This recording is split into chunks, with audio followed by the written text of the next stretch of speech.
Welcome back to yet another episode of the Checkers or Wreckers podcast, ladies and gentlemen. I am your host, Carter Leonard, along with Adam Schwab and the professor. Yes, very, very nice, gentlemen. And welcome to episode 37 of season 1. Also, before we get into the show, ladies and gentlemen, I just want to let you guys know and my colleagues know that this episode will have limited cussing. We are trying to become more family-friendly oriented. I forgot to tell you guys that, by the way, but it's all good.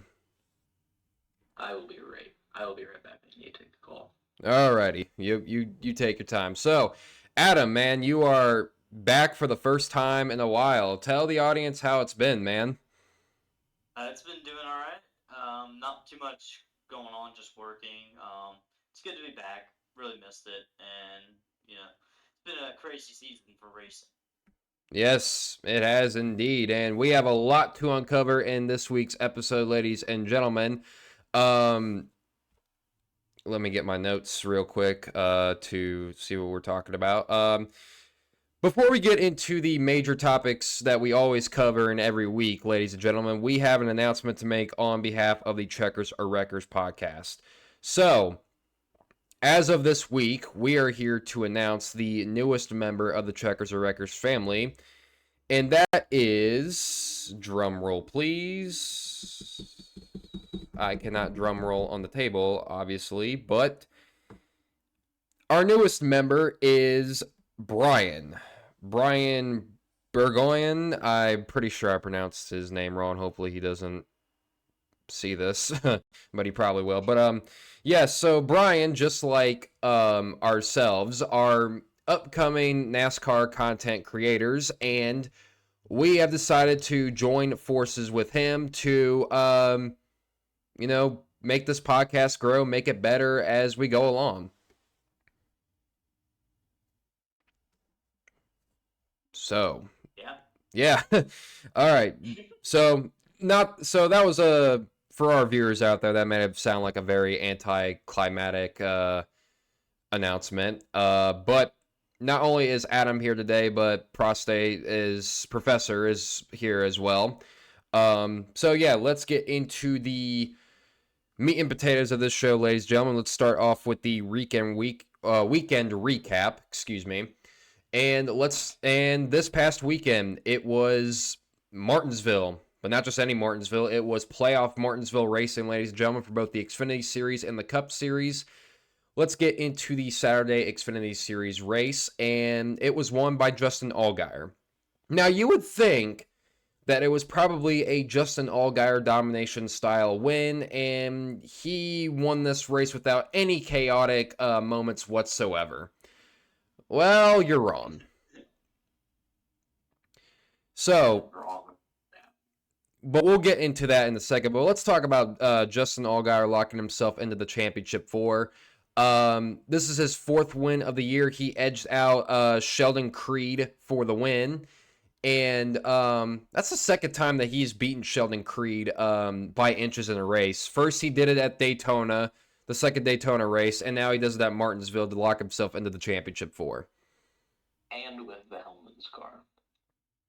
Yeah, battling against the Whelen car as well. The same exact paint schemes as in those 2 races. So I guess that's a fun bit. But yeah, Justin Allgaier will be joining his Junior Motorsports teammate Sam Mayer, along with Cole Custer, who was the last driver to get himself locked in, and the best driver in the Xfinity Series this year, John Hunter Nemechek. Those 4 drivers will be in the Xfinity Series Championship 4.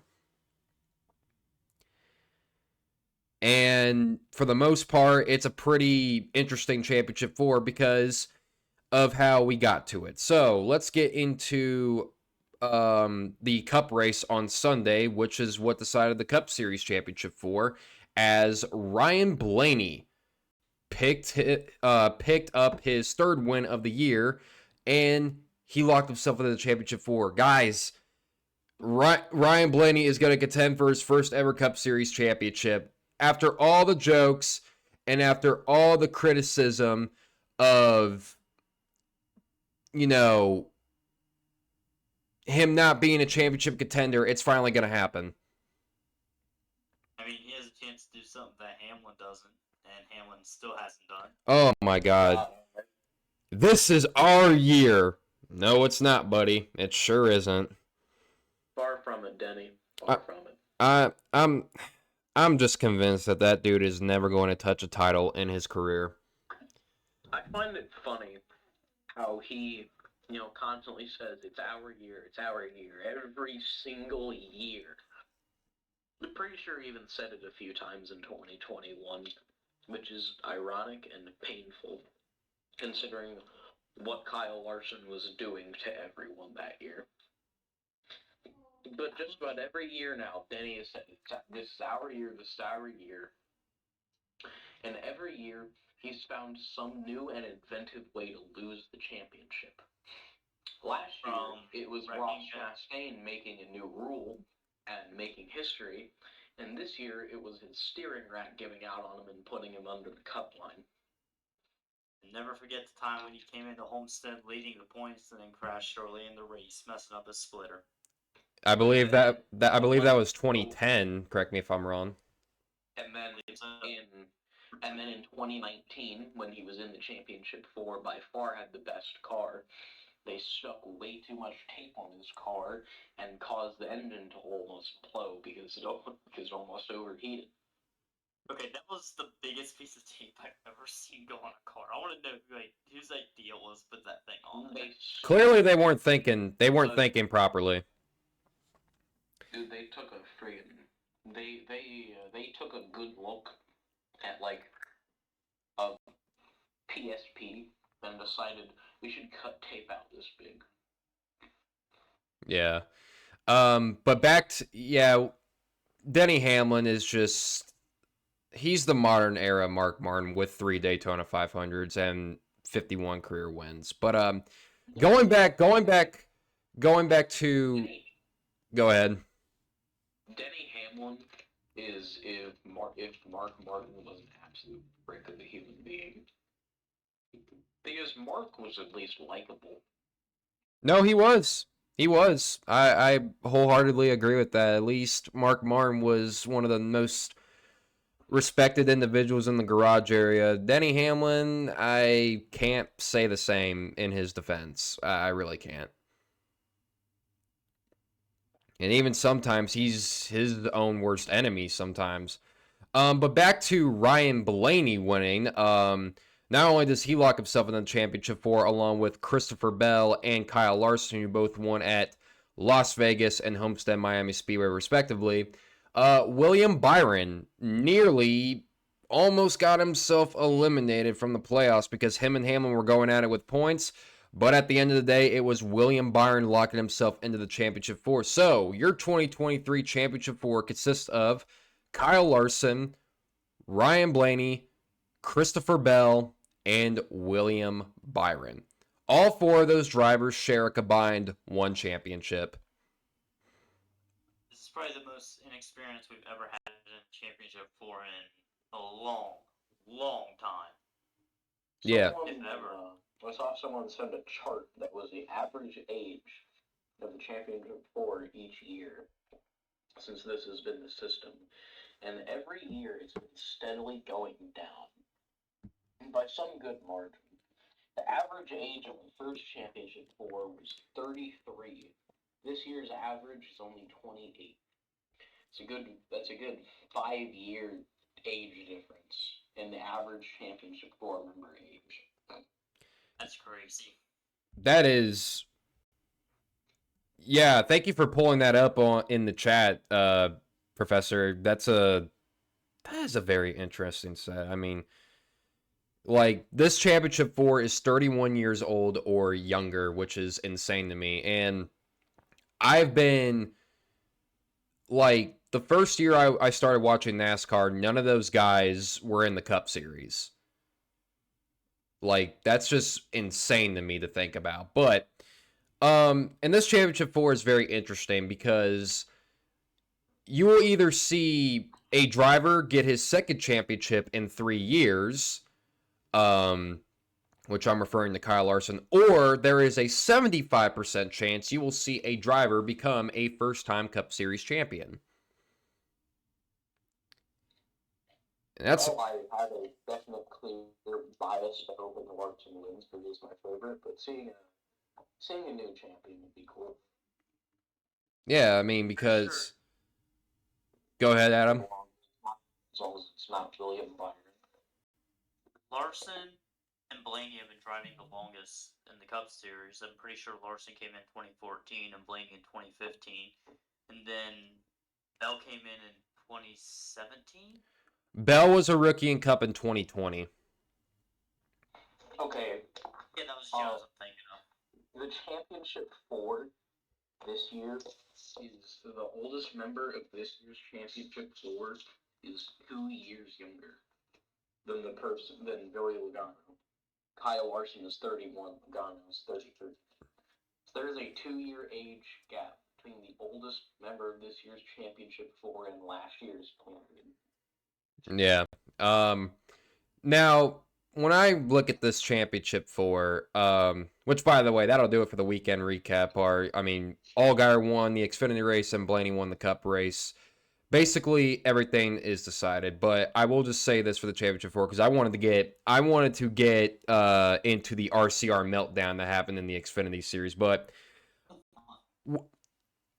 I'll get into the championship 4 later. We'll talk about that a little bit more later, but the RCR meltdown, for anybody who is unaware of what happened during the Xfinity Series race, so playoff drivers for Richard Childress Racing, the 2 of Sheldon Creed and the 21 of Austin Hill, were leading on the final overtime restart, which ended up deciding the win. And let's just say, instead of both cars getting into the championship 4 for Mr. Childress, it ended up being none. And That's crazy. And also a weird fact, this is back-to-back years where we had a teammate playoff drama in the Xfinity race at Martinsville. Last year we had Ty Gibbs and Brandon Jones. We all know how that ended. And this year we have Richard Childress, Creed, and Hill. But at least for Joe Gibbs Racing, at least they got one of their cars in the championship 4 and eventually won the championship.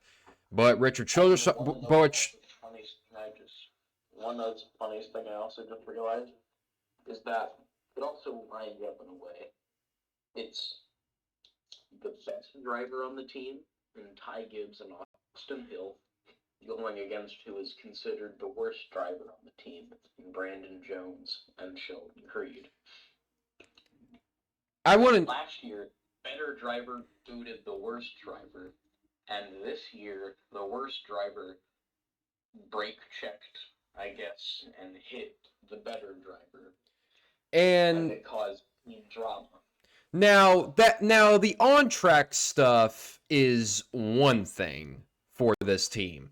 The off-track things that happened afterwards at Martinsville were completely different because after the race, competition director Andy Petrie came up to Sheldon Creed and was visibly very upset because of what he did to his teammate. He called it BS, this, and that.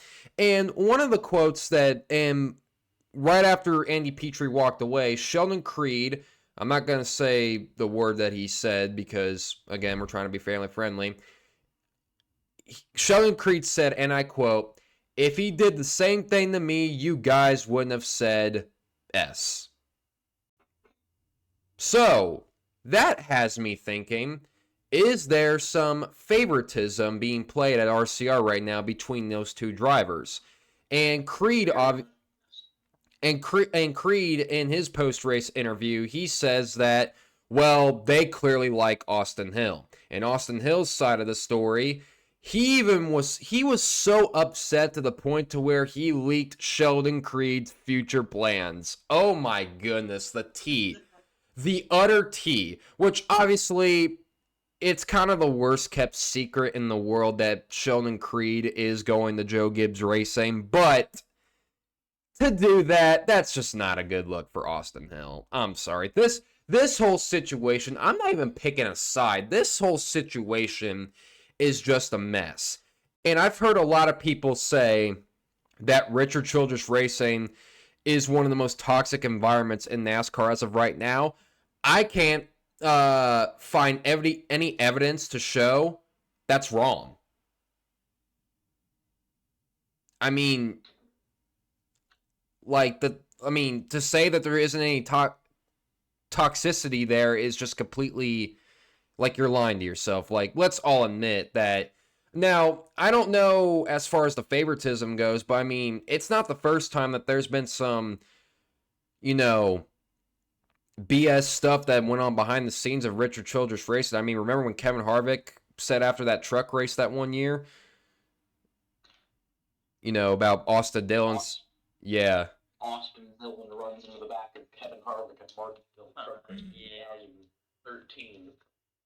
And Harvick said in the post-race interview, I'm tired of these spoon-fed punks being given rides like this, but good rides like this, like the Dillon brothers or something like that. And then he says at the end of it, and at this time, it was rumored that Harvick would return to 29 for 2014. This is why Harvick, and then Harvick just up and said, this is why I'm leaving Richard Childress after this year. I'm Sheldon right there. Which, by the way, happened at the exact same track. Yep. Oh, man. If you want any RCR beef, then you go to Martinsville Speedway for it, apparently, now. 10 years apart. 10 years apart, too, which is absolutely insane to me. But, I wonder if Dan Martin had any RCR-related drama at Martinsville. I would assume it's with another driver, but probably not within the confines of the organization. But also, Austin Hill also mentioned, man, I just can't wait for him to get out of RCR, and I can't wait for Jesse Love to be my teammate, and hopefully he treats me better. I mean, Jesse Love, I mean, he's solid. He's a good prospect, but I mean, I don't know about that, Hill. I honestly don't know about that. That's kind of a terrible thing to say. Because, Austin Hill is admitting that he cannot... In that interview, I took it as Austin Hill saying, basically, that he cannot handle having a teammate because he's too stuck up in his own head to share ideas with a teammate. Because in order to have a teammate and have a team that works well, you need to be able to discuss with your teammate. You need to be able to share ideas and create together to make the team work around and help both of you be pretty balanced, even. There's always going to be the driver that's favored over the other, but if you work together, that gap is going to go from a lot to a lot less. That's why DEI was so good in its heyday, because Dale Jr., Michael Waltrip, and Steve Park were a trio of friends that got together and they could share ideas together greatly, and that's why that team was so amazing. Yeah. But I will say this though, for Sheldon Creed, since he is going, if it is true, if he is going to Joe Gibbs Racing, and if he does let's say he goes out next year and wins 3-4 races in Xfinity, I will believe the narrative that RCR was holding him back. I will wholeheartedly agree with that statement because, RCR is one of the top teams in the Xfinity series, because, I mean, we've seen how good they've been the past few years. But if he goes to Joe Gibbs Racing and just starts riffing off wins and starts contending for a title, then I will start to believe that. That's just me. And if that's the case, I'm going to lose a lot of respect for Richard Childress. Oh, no, trust... RCR drama. No, guys. If you're holding... Dude, Sheldon Creed is a truck champion. I don't think Austin Hill ever won a truck title. He's won multiple races, but I don't think he's ever had a Truck Series title. Yeah, you give old Tubby over there, who's never won a truck title, hasn't performed in the lower divisions, all that greatest. You give him the best stuff, and just absolutely shun the second driver. This is kind of how Childress has worked for the entire time as the organization's had multiple drivers. I mean, guys, I mean, Dale Earnhardt was the godchild of Richard Childress Racing, and then you had the 30, the 30 car, the 31, whatever number it was when they swapped around and did all that. That car never really had the best drivers, never really had the best equipment.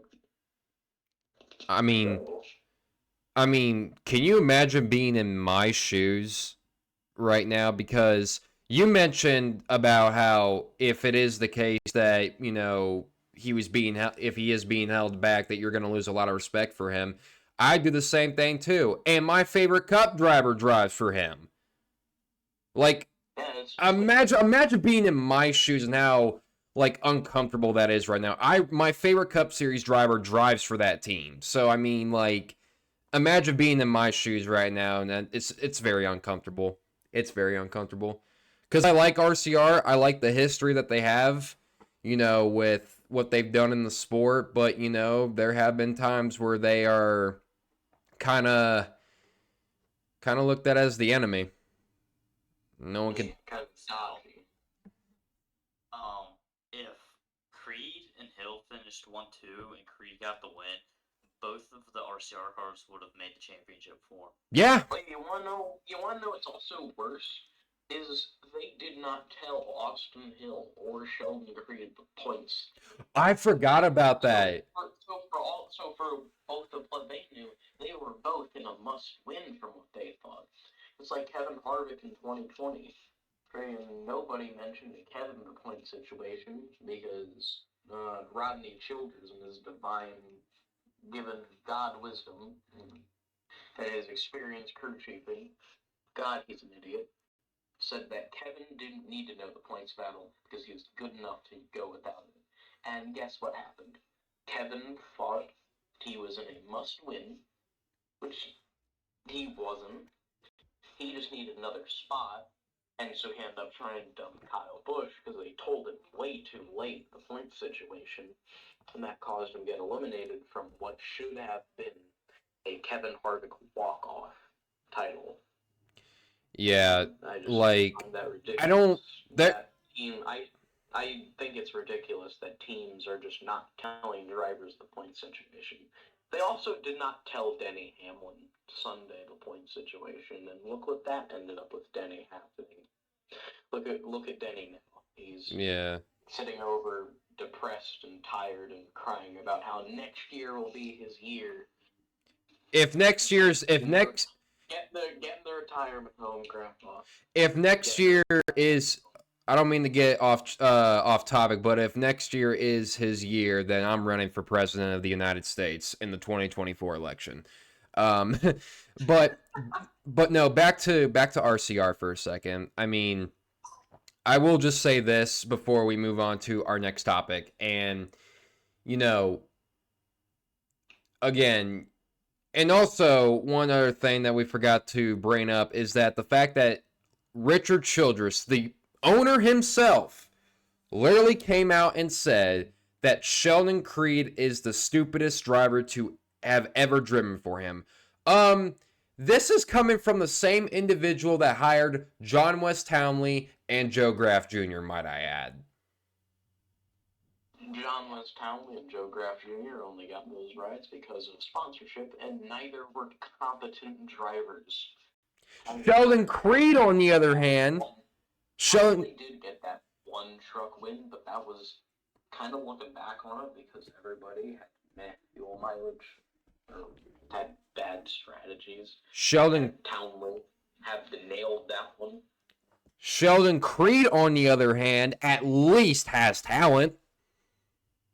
Yeah, Sheldon has fought Kyle Larson for a win at Darlington. The toughest driver to drive against in the modern day, in my opinion, at least just based off of talent. And at the toughest track in NASCAR's history, he was pretty good. Meanwhile, if you look back and watch that race, Austin Hill was petering around the back of the top 10 all day. Really goes to show you that I think RCR was holding back Sheldon Creed. I don't like that at all. again, you know, if he is going to Joe Gibbs and he does win next year, I will believe the held back theory would be true. I mean, hell, even just one win alone. Because there have been multiple times where Sheldon Creed, like, should have won a race, but didn't. And granted, it's not the team's fault, obviously. There were some goofy mistakes on the racetrack, but, you know, when it comes to the overall performance of the 2 and the 21, I mean, there is no sit-down discussion on who is better. I mean, the evidence is clear as day on, you know, who's the better driver. It's the 21 car. But why not have both cars be good? Yeah, why not try and get those two to become friends and balance out their issues? Oh no, that's down out the drain. I'm convinced. Begin getting teammates working together so you can have a competent team that can go out and fight for a title. I'm convinced if they didn't like, I'm convinced they don't like each other now, but if they didn't already, you know, they definitely don't now, you know?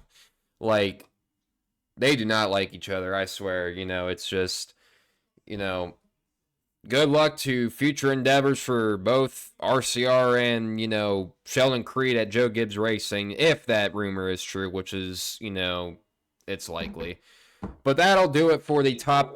You know what I also find really funny? What? Is if next year Sheldon Creed gets that Joe Gibbs ride, and he starts going out and starts winning a lot. Meanwhile, Austin Hill runs second or farther back than Creed. I want to see him beat Hill. That would be amazing. I want to see him beat Hill. Childress and Austin Hill. You should not have held me back. Look at what you lost. And also, Sheldon Creed is going to have a pretty quick teammate in Chandler Smith. I'm going to be complete. Andy also a pretty good guy to kind of work off with and help get, you know, help from him and say what you want. Say what you want about Joe Gibbs. I forgot Sammy Smith was going to Junior Motorsports. Yeah, he gone. Say what you want about Joe Gibbs and like his history of like losing drivers or Toyota losing drivers. At least Joe Gibbs doesn't call his drivers idiots. At least Joe Gibbs has his teammates as his drivers become friends. At least he makes both cars winning priorities. I mean, yeah, this year, the 20 car has 7 wins and the one in the 18 only has 1, but both cars went to victory lane. RCR's cars, both of them didn't go to victory lane, only one did. And both of them had deep playoff runs. As John Hunter Nemechek has made the Final Four, and Sammy Smith was close to the Final Four.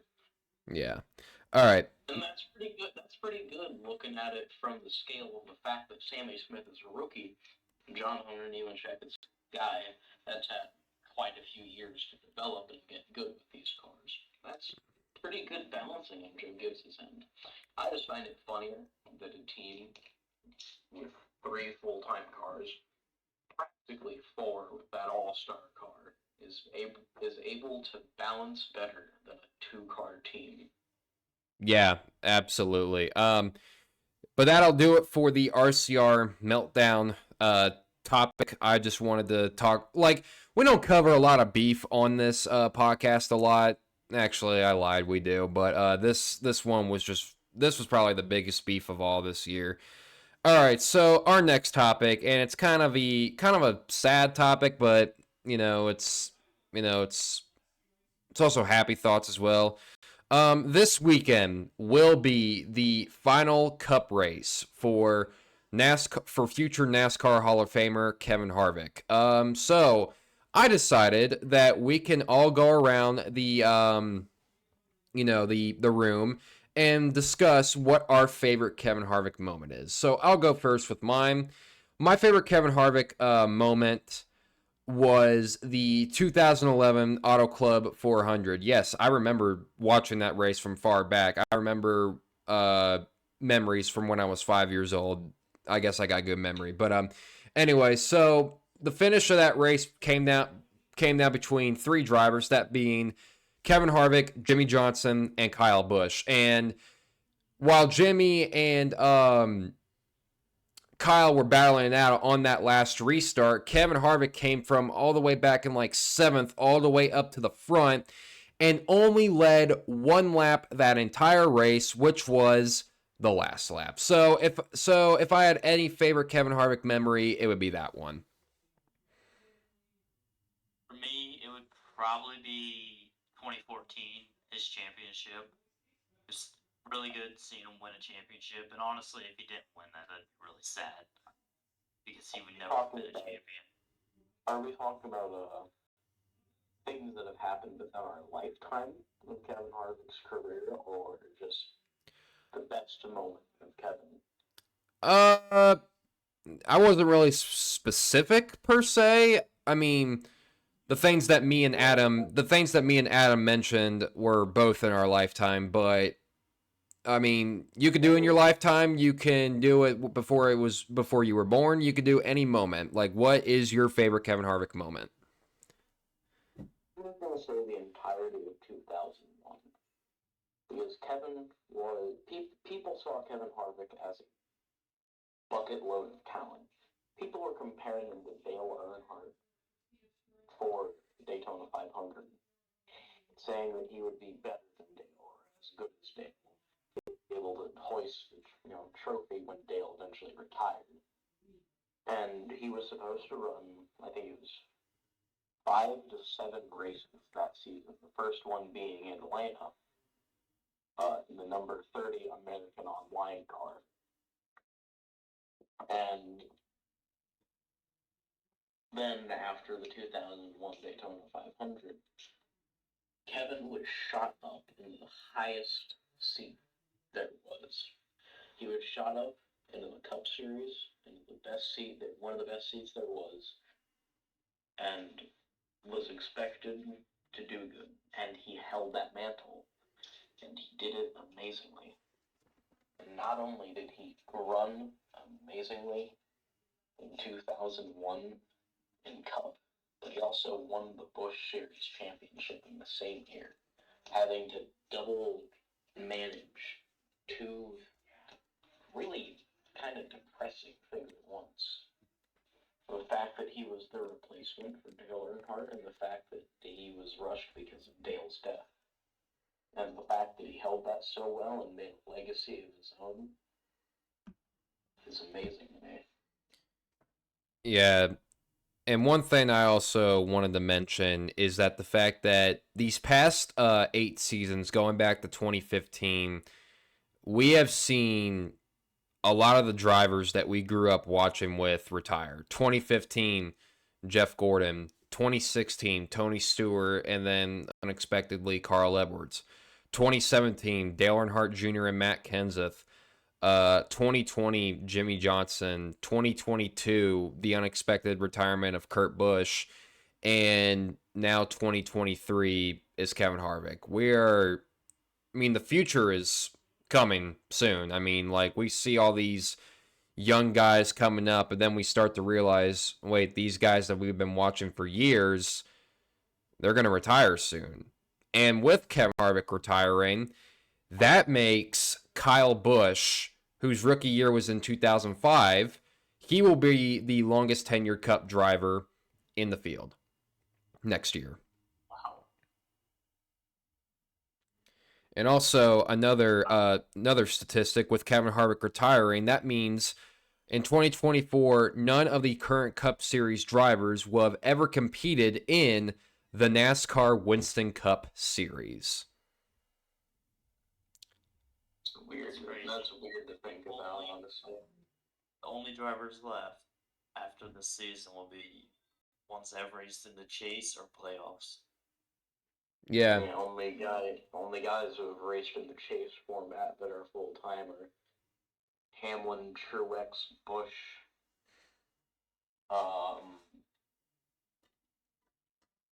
That's it. Yeah. I think that's it. That's so really, there's only 4 really old ones left, and that's yeah.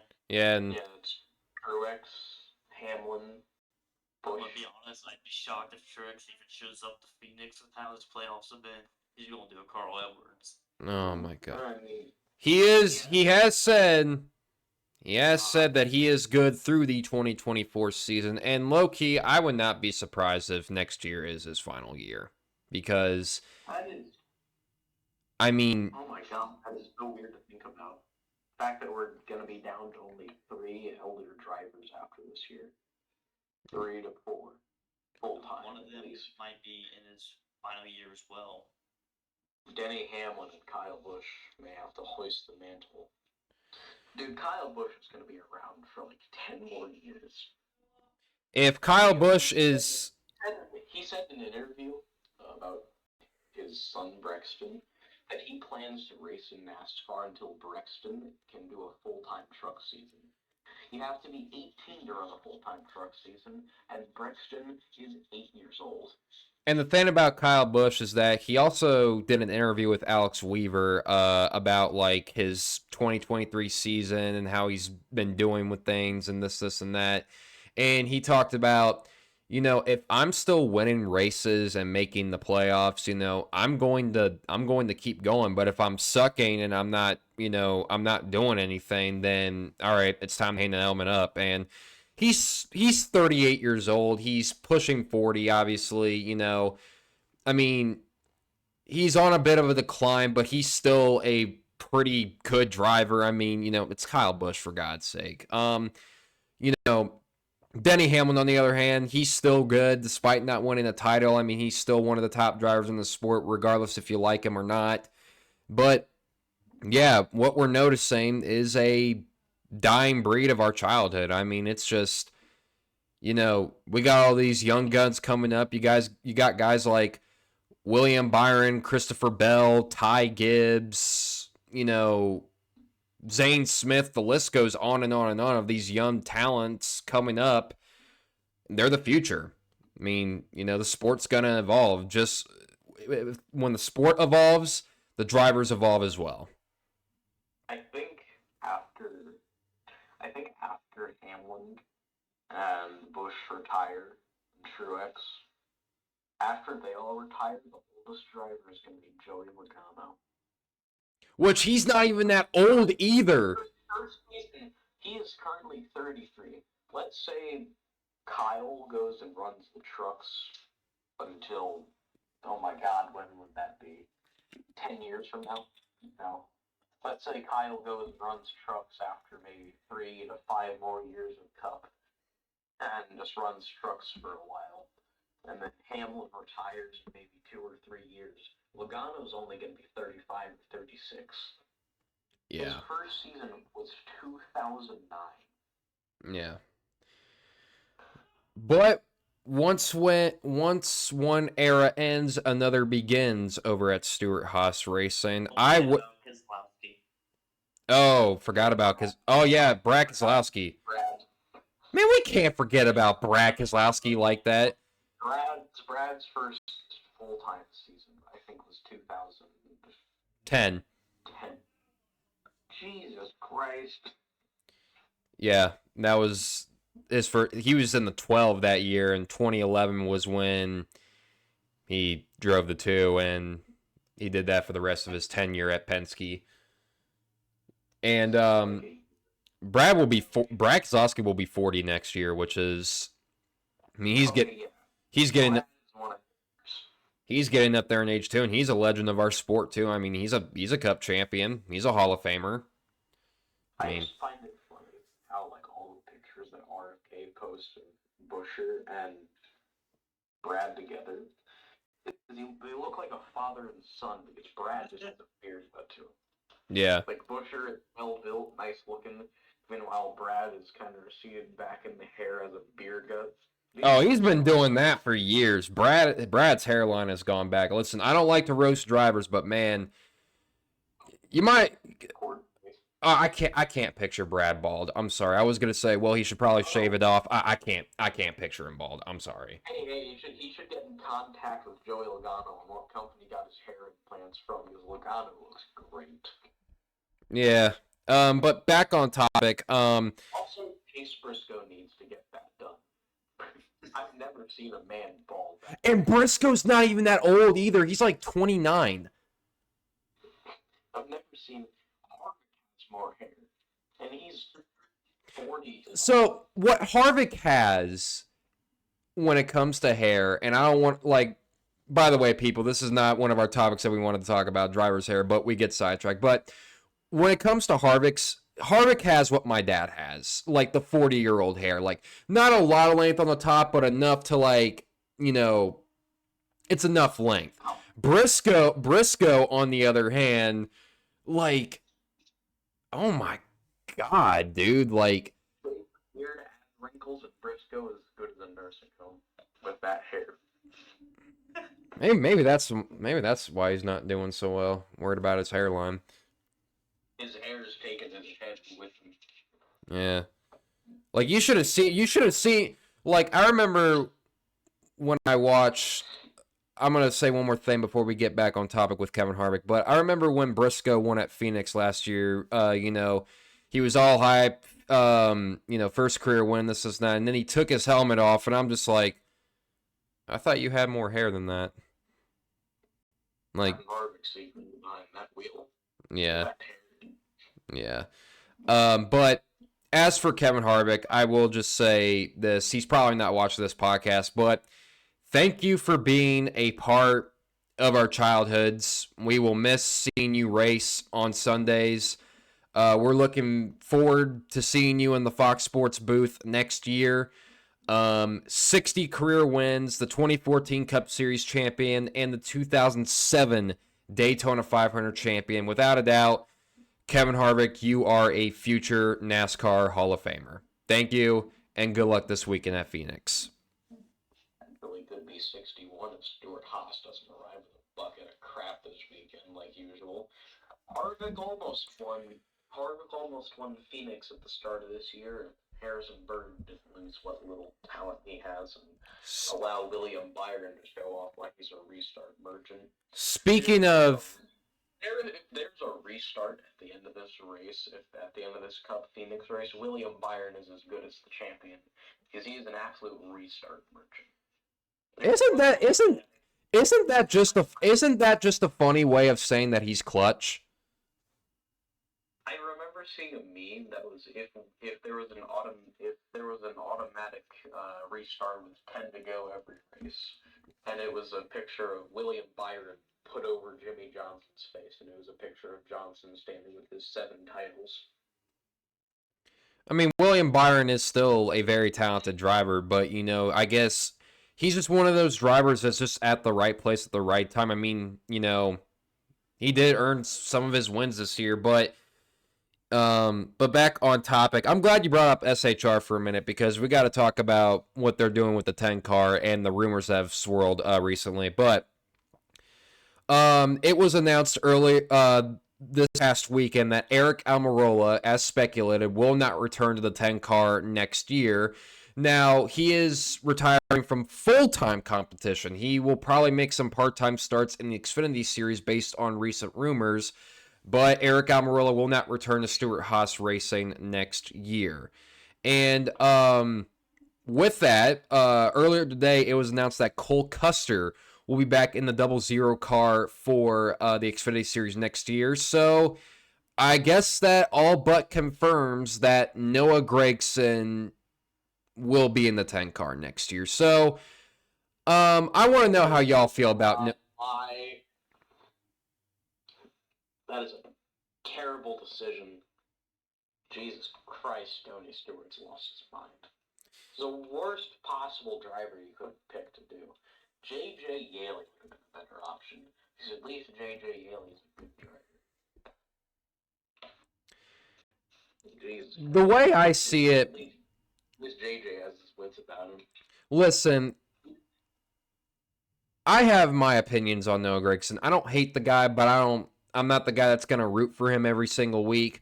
I believed he deserved a second chance in the sport, and I think he's going to get that, but... What I would have done is go to maybe an Xfinity or Truck Series team where you know you're going to compete at. And I'm sorry, Stewart-Haas Racing is just not what it used to be right now. Like, they're trying to rebuild right now. Like, yes, Josh Berry, he's a solid driver, but he's not going to turn that organization around. And to be quite honest, even though Noah Gragson is a younger driver, he's not going to do that either.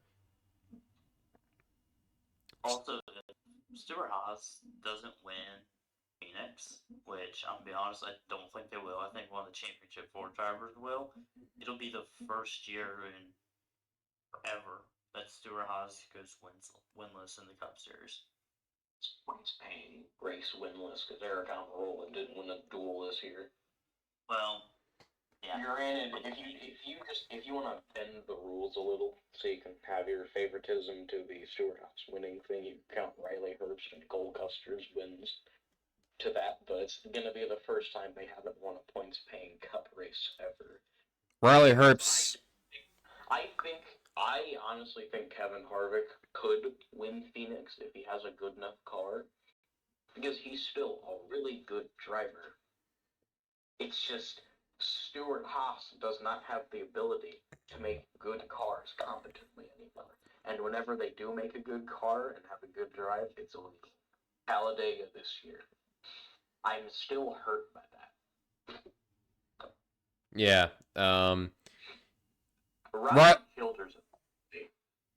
Riley Herbst is his win at Las Vegas was definitely Stewart-Haas Racing's best highlight this year. But back to Noah Gragson being the possible 10 car replacement.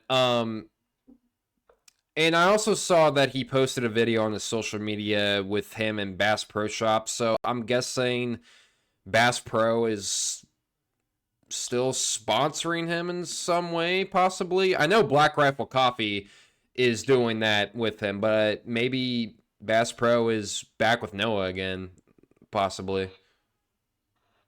I just find it weird that Kyle Larson has not been able to find sponsorship out of Hendrick Brands, and yet companies are flocking to Noah Gragson.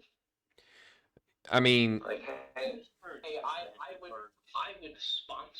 I would sponsor the guy who can actually win and doesn't wreck 6 times in Chicago in the same barrier. What were you gonna say, Adam? That the Hendrick car sponsorship pretty much is just for almost every race immediately. They definitely could get more sponsorship, but I'm pretty sure they're just content with running that one and that scheme. Well, I'm glad you brought that sponsorship up because I remember listening to Dave Moody on SiriusXM NASCAR radio, and someone brought up the HendrickCars.com sponsorship, but with Kyle Larson being the sponsor, having that sponsor on his car, HendrickCars.com actually sold a lot of cars. So I mean, if it's working, why try anything different? Keep it going. I mean, yes, does it get boring seeing the same scheme every single year? I get the sentimental attachment to it, but I mean, you're making money off of it, so I mean, it's all good. But as for the odds-on favorite to take the 10 car for the Ford Mustang, I mean, who else would take it besides Noah Gragson? I mean, is there any other? Yeah, but Brett Moffitt's more likely to go to Front Row Motorsports' 38 truck, from what I've heard. So, I mean, the only positive that you could get out of this from Stewart-Haas Racing is that you're getting sponsorship because Smithfield's leaving, and you're getting a young driver. I mean, there's that. Very good one. At least he's young. I mean, who knows? I mean, Noah Gragson continues to show he was a good equipment merchant. Could not perform in lower equipment. Could not do the best in lower equipment. Showed that he was only good because Junior Motorsports was a really good team. Yeah. But now we move on to our next topic of the show, and I wanted to talk about the Championship 4 and analyze it a little bit more for the Cup Series. So what we're going to do, and I want to let y'all know, I want to hear what y'all think about this idea. So we're going to go around, and we're going to talk about each Championship 4 driver individually, And because I think with this championship four, I think every driver, and this is the first time in a while that I'm going to say this, has a good case of winning the championship. So let's start out with the driver who was the first guy to lock himself in, and we just talked about him a little bit ago, Kyle Larson. I mean, obviously, we're going to expect this dude to come back into the championship four eventually, and it's his first time since he won the championship in 2021. But this year is definitely not close to his 2021 season. It's been the pure definition of checkers or wreckers. 8 DNFs on the season, as compared to the rest of the championship four only having 3. He has the most wins out of any championship four driver this season with 4, 5, if you do count his all-star race North Wilkesboro domination. Here I have the season stats of him so far. He's currently first in the points. 4 wins, 2 poles, 14 top 5s, 17 top 10s, 1,127 laps led, 8 DNFs, average starting position of 10.5, and average starting position of 15.0. His average finish should be higher than that, and that's because of the DNFs. I mean, 15th is not bad, but when it comes to Kyle Larson, you do expect a tiny bit better. Ryan Blaney's average finish is 14.4, Christopher Bell's is 12.3, and William Byron's is 11.2. So, on average, the rest of the championship four guys are about 2 to 3 spots higher than Larson in their average finish. And the same goes for the qualifying position. For at least, no, only Bell's. Only Christopher Bell's higher. Yeah, but Position and Larson, probably because of the fact he ripped off 3 poles in a row. But now, you were going to say something, Adam? Nah, I sneezed. Oh, so I will say this about Larson though, and why I think his case for winning the championship is good.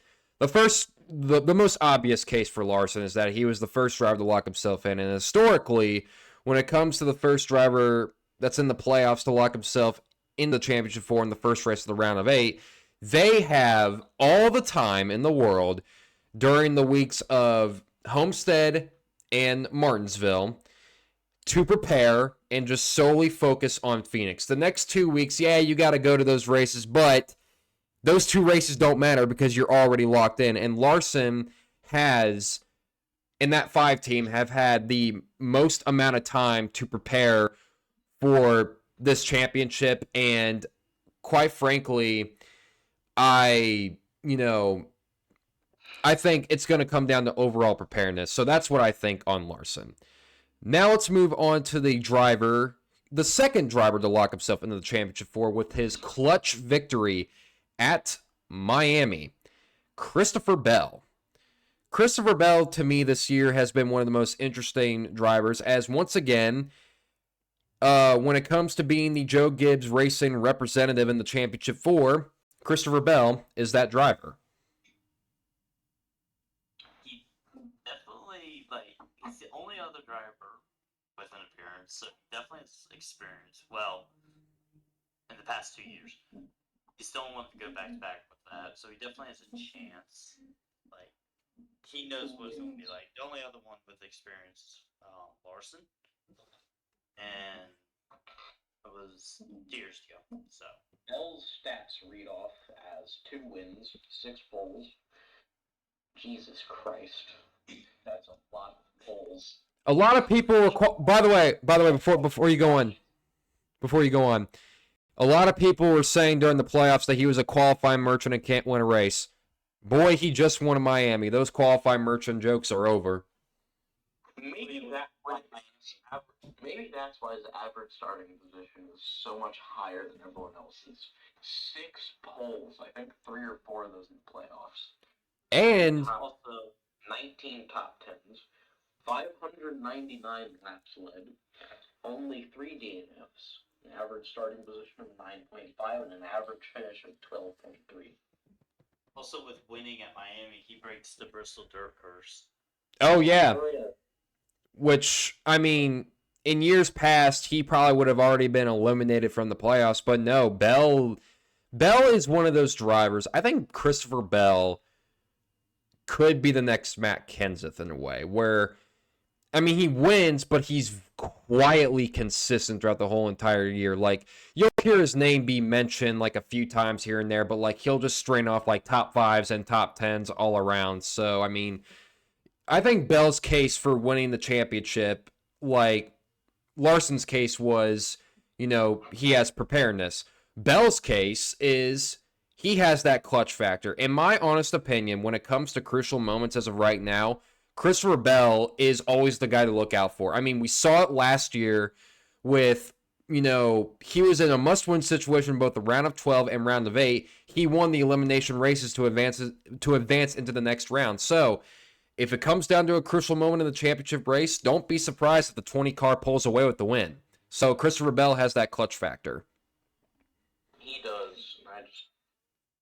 He also does just remind me of Matt Kenseth a lot because Kenseth was always quietly consistent, and he never really angered anyone. Nobody was ever angry at him, and he had a lot of friends and a lot of guys that were nice to him. I will. I've never heard Christopher Bell being in an argument or a feud with someone. Go ahead, Adam. I can remember Jeff Gordon versus Matt Kenseth. I know that. Yeah, that's true. Yeah, that is true. Like that, and maybe one other incident is the most Matt Kenseth ever had for a rival.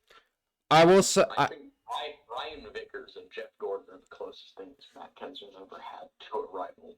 One last thing I will say on Christopher Bell is that I said at the end of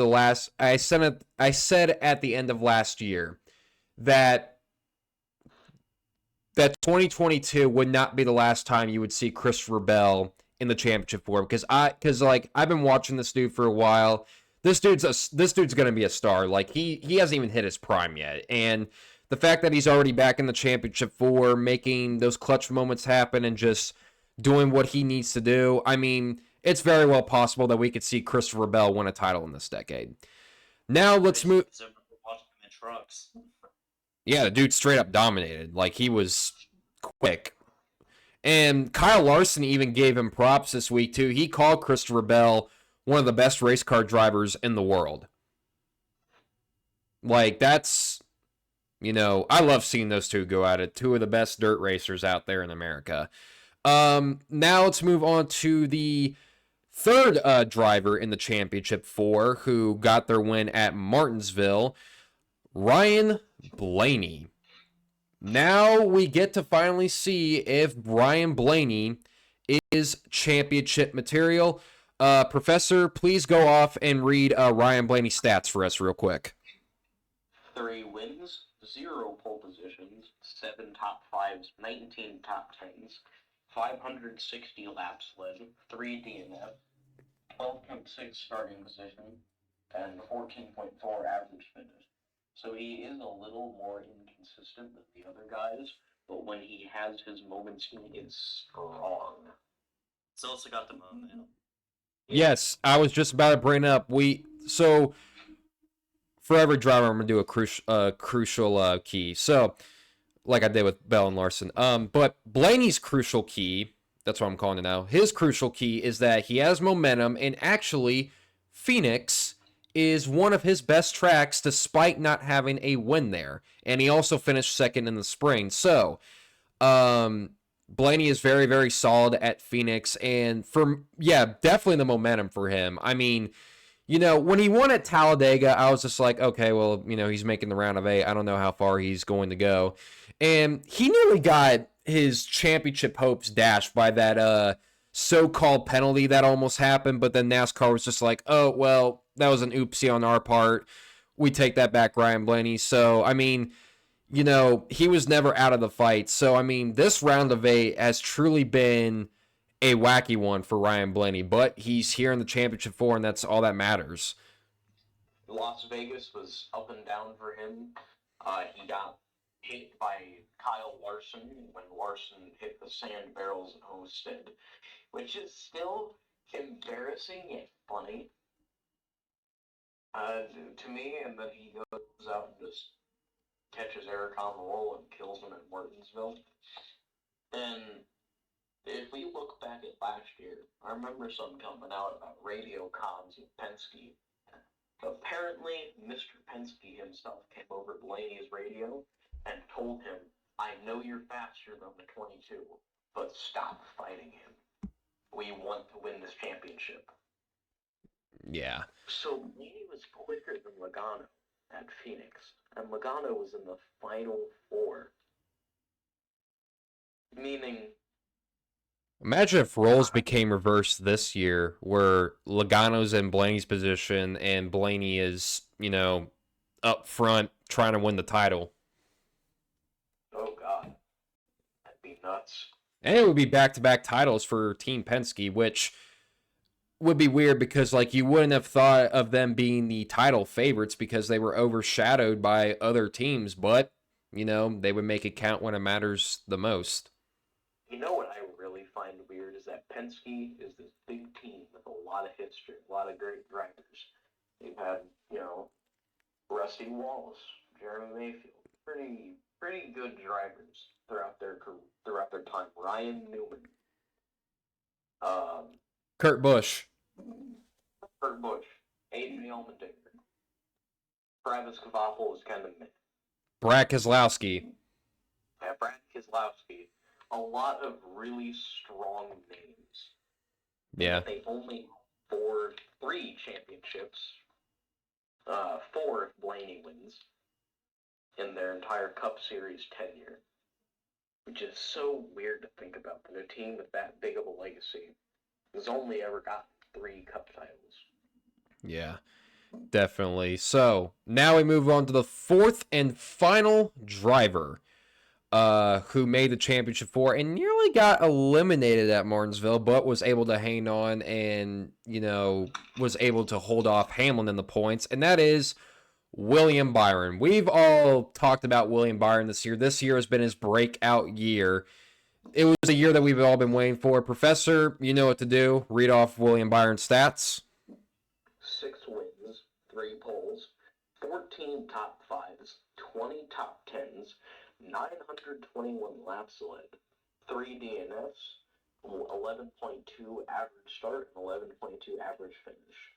So, this shows he is very, very consistent when it comes down to the final moments of a race. He locks in whenever things like that happen because he has Ryan Blaney had the least amount of laps led at 560, but he is more consistent than anything. Byron is inconsistent yet consistent at the same time. He's great on the long run, but he's like a god on the very, very short runs. He knows how to maximize position when it gets to it, and that's why he has so few laps led, yet has so many wins. Except Atlanta, because he kind of backed into that one because of the rain. So he's earned like 4 or 5 of his wins of the 6 he's gotten. And just like Christopher Bell, when there's a very crucial moment, William Byron has rose to the occasion this year. But that's not what I think his crucial key is. William Byron's crucial key for the championship, to me, is the fact that the last time that we went to the Phoenix Raceway, he won. So that's got to be an extra motivation. I mean, there is a lot more to William Byron that can help him win this championship. I mean, he has the most wins of any Cup driver this year at 6. But I think, he could still get this title over his teammate. And even Rick Hendrick, he was asked this week about, okay, well, when it comes down between either Larson or Byron, let's not wreck each other for the championship, please, because, it's a team game at this point for Rick Hendrick. But when it comes to the other 2 drivers of Blaney and Bell, no, that's not the case. So it's going to be a very, very hectic week for Rick Hendrick, if you ask me. But for William Byron, I think he has a good shot to win the title. I don't think this will be the last time that we will see him in the championship 4, but William Byron has had a very solid year regardless. I honestly think that my Byron, he's good enough to win a title. And this year's just a bit tough for him. But I think he could pull it off if it happens and if everything goes well. But something interesting someone did point out, and I noticed, is that this year, William Byron wins Las Vegas. Kyle Larson goes out and wins Las Vegas. And then there was another track of that the same thing was William Darlington. William Byron wins Darlington. Kyle Larson goes out and wins Darlington. Same season. And what's William Byron goes out and wins Phoenix. What will Larson do? And what's very interesting about those wins, like despite Byron being good in those races, like he was at like Las Vegas, for example, where he led about 175 laps and dominated both stages, Larson should have had those races won in the end. So essentially, it's almost like Larson's getting his get back almost, if you know what I mean. Yeah. Larson knacks it back. Byron. Byron's season reminds me of like what Harvick's 2020 season was if Harvick actually made the Final Four and got that last point. Another interesting fact about William Byron, I actually figured out this today. So, if William Byron does win the championship and win the race at Phoenix, it will be his 7th win of the year. And that will be the best season for the 24 team in the 2000s. Whoa. Yeah, believe...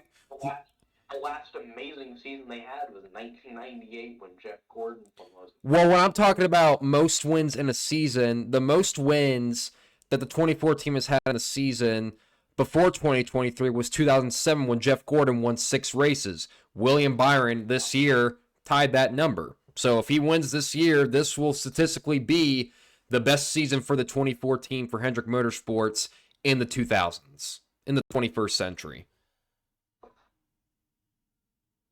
Kind of. Think about that. Crazy. Is he the next Jeff Gordon? Possibly. Nah.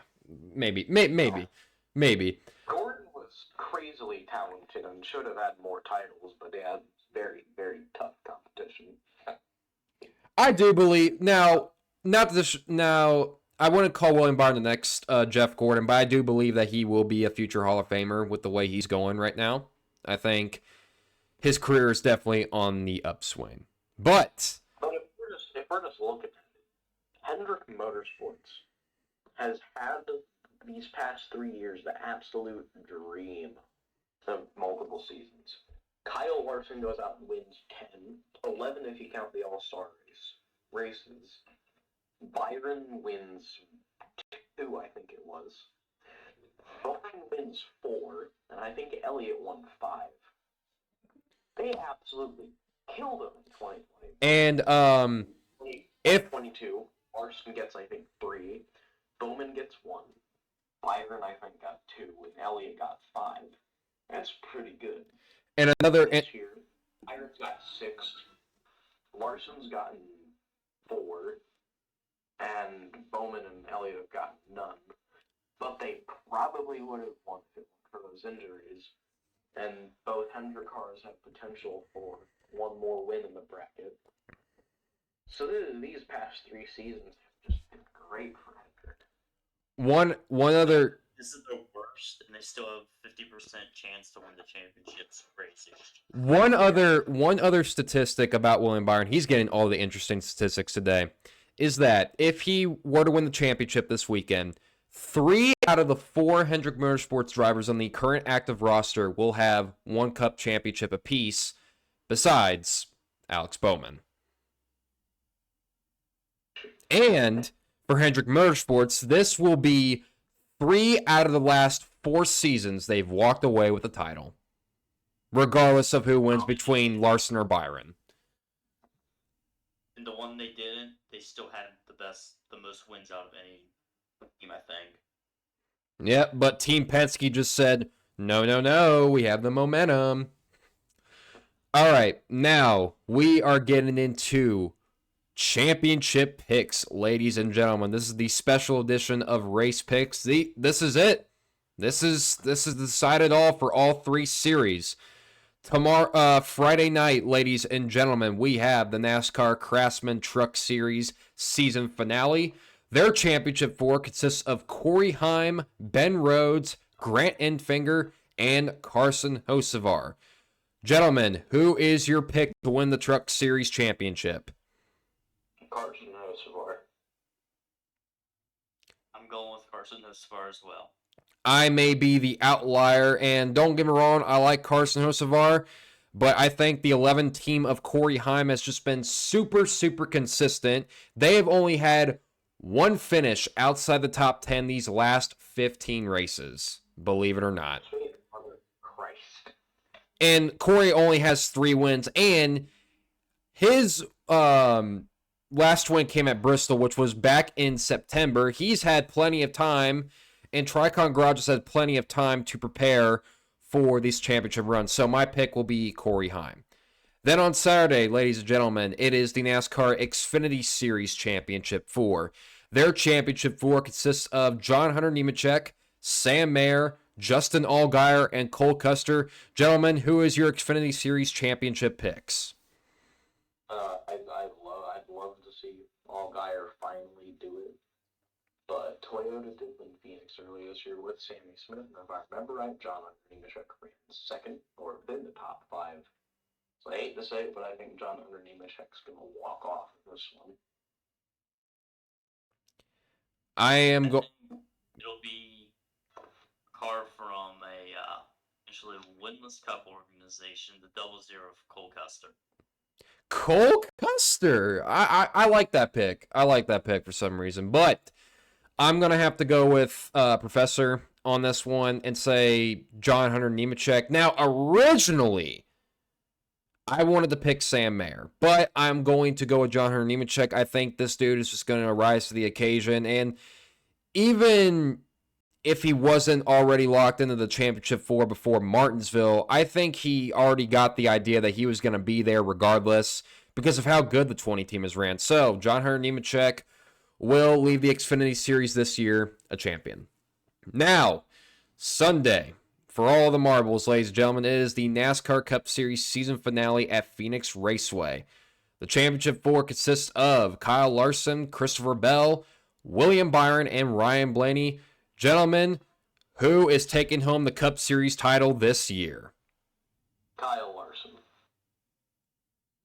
I think I'm going to go with a Penske repeat. Ryan Blaney wins the championship. You think Blaney has the momentum right now? Oh, yeah. And Professor, you think Larson just has the overall preparedness? Yes. It's also a lot of bias. Yeah. Larson has been my favorite driver since 2014. Yeah. 2015. This going into this week, this pick was very, very tricky for me because, like I said earlier, all these drivers have a good case of winning the championship. We'll either see a multi-time champion at the end of Sunday, or we will see a driver walk away with their first ever title.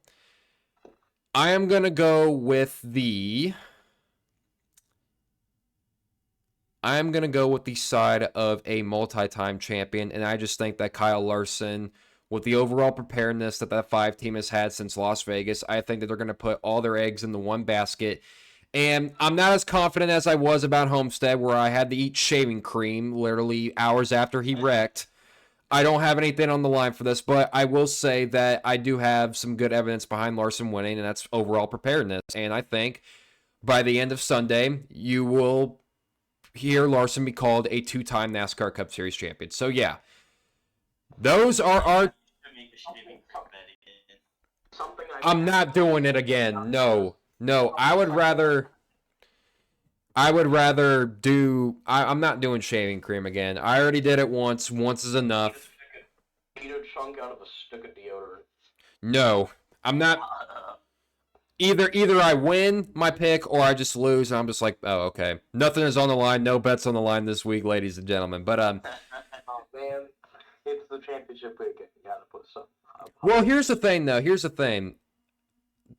When it came to Homestead, I was so confident in him winning because that's his best track. He was literally the odds-on favorite to win. I mean, when it comes to Homestead, I mean, like when you think of Homestead, you think of Larson instantly. And he loses in possibly the most goofiest way I have ever seen Kyle Larson lose, I mean, sorry. Like, you know what they say, your greatest strength could also be your greatest weakness. But I am confident this weekend. Not as confident as I was in Miami, but I am confident in the fact that, you know, the 5 team is just, Larson is known for handling crucial moments very well since his time in Hendrick in 2021. Well. Huh? Didn't handle Homestead well. Yeah, don't remind me.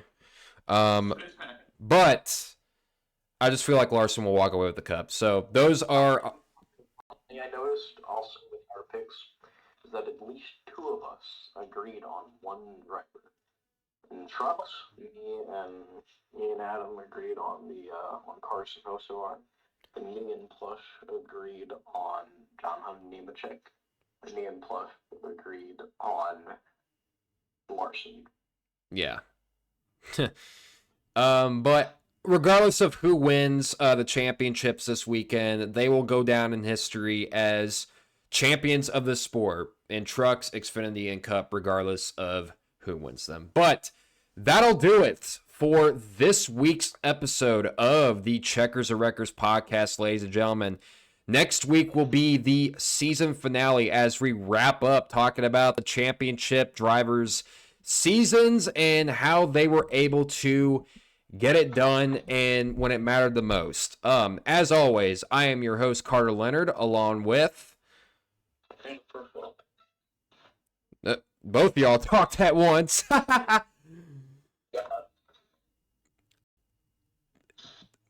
Adam Schwab and Professor. What in the heck is going on now? Anyways, we're getting down to the end of the episode, ladies and gentlemen. Thank you guys so much for tuning into this week's episode. We will see you guys next week as we wrap up the season and we talk about the champions of each touring series. Bye-bye. Goodbye.